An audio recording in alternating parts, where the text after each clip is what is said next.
ஒரு கிளாஸ் பாசிப்பருப்பு எடுத்துருக்கேன். நல்லா வாசனை வர வரைக்கும் வறுத்துக்கலாம்.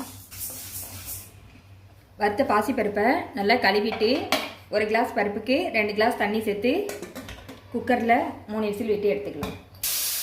2 கப்பு வெல்லத்தில் 2 கப்பு தண்ணி சேர்த்து கொதிக்க விட்டுருக்கேன். அதை கரைச்சிட்டு எடுத்துக்கலாம். கரைச்சி வச்சுருக்க வெல்லத்தை சேர்த்துக்கலாம்.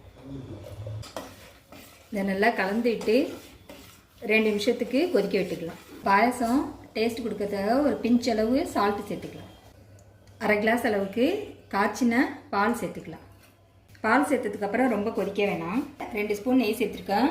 பொடியாக கட் பண்ணி வச்சுருக்க தேங்காவை சேர்த்துக்கலாம்.